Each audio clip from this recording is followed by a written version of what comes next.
Kolonialisme atau juga dikenali penjajahan merupakan satu dasar atau amalan oleh sesebuah negara meluaskan penguasaannya ke atas sebuah negara yang lain. Kolonialisme berlaku sekiranya sesuatu bangsa atau negeri mengembangkan kuasa dan pengaruhnya melalui penghijrahan rakyatnya kepada sesuatu kawasan atau jajahan baru di seberang laut yang belum diterokai atau diduduki orang lain. Hal ini menjelaskan bahawa dasar kolonialisme yang dilakukan British di Malaysia ialah satu dasar untuk mengeksploitasi rakyat dan sumber daya sesuatu bangsa demi kepentingan negara induk iaitu British. Kolonialisme membawa dua makna iaitu pertama eksploitasi dan penindasan tanah jajahan oleh sebuah kerajaan. Melayu, terdapat dua sistem ekonomi yang dilakukan iaitu pertanian dan perlumbungan. Di era zaman kolonial di Tanah Melayu, penanaman tebu di Tanah Melayu telah diperkenalkan. Hal ini jelas apabila dari semua tanaman yang diusahakan oleh orang-orang Eropah, hanya tebu sahaja yang boleh dikatakan berjaya. Akan tetapi, menjelang tahun 1905, penanaman tebu merosot di seberang Perai dan Perak. Kemerosotan ini berlaku akibat perubahan dasar kerajaan mengenai pertanian yang mana ketika itu pihak kolonial memutuskan penanaman sawah padi.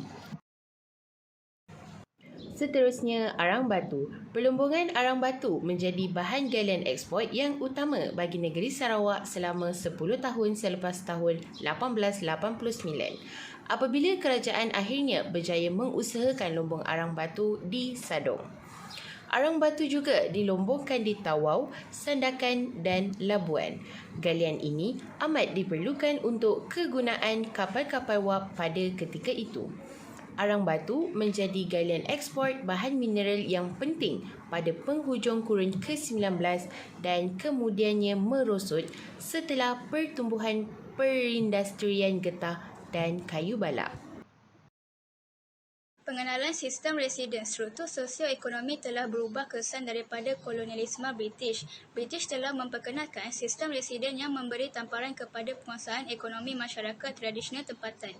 Perubahan struktur sosioekonomi adalah berbeza mengikut negeri dan pemerintahan residen itu sendiri. Contohnya, pengenalan sistem residen di Perak. Huk Loh telah berjaya mengekalkan sistem feudal masyarakat tradisional Melayu, iaitu para pembesar menjalankan hasil kutipan cukai dalam bentuk tunai namun mereka diberi gaji atau allowance walaupun terikat dengan peraturan British. Kesan dan contoh pengenalan sistem residen. Kehadiran kuasa residen yang diperkenalkan menyebabkan perubahan ekonomi besar dalam struktur sosioekonomi masyarakat tradisional tempatan. Contohnya, pembesar kehilangan kuasa mengutip cukai dan mereka hanya menjadi pekerja bagi British dan sekaligus melenyapkan sistem serah yang diamalkan sebelum kedatangan British. Kesan dan contoh pengenalan Kesan-kesan kolonialisme. Kesan kolonialisme terbahagi kepada dua iaitu positif dan negatif. Kesan-kesan negatif kolonialisme ialah raja kehilangan kuasa, pembesar hilang pengaruh, masyarakat tempatan dipinggirkan dalam ekonomi dan wujudnya masalah sosial seperti menjatuhkan moral masyarakat Melayu. Dalam bidang politik, ekonomi dan sosial, Islam telah dipinggirkan dan diganti dengan sistem ciptaan British.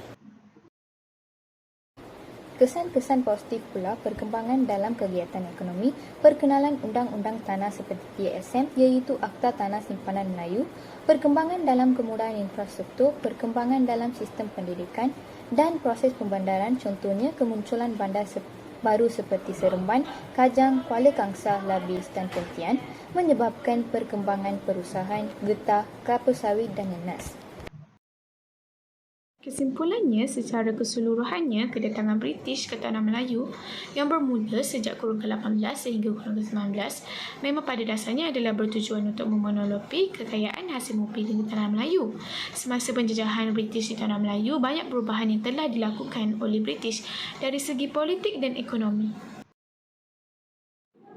pembaharuan yang dilaksanakan oleh British terhadap dasar ekonomi di Tanah Melayu melalui pengenalan sistem ekonomi kapitalis sememangnya telah mengubah sistem politik di Tanah Melayu. Namun begitu tidak dapat dinafikan bahawa terdapat juga banyak perubahan positif yang turun diterjemahkan melalui sistem ekonomi kapitalis oleh Inggeris di negeri-negeri di Malaysia, terutamanya daripada aspek sosioekonomi. Sekian, terima kasih.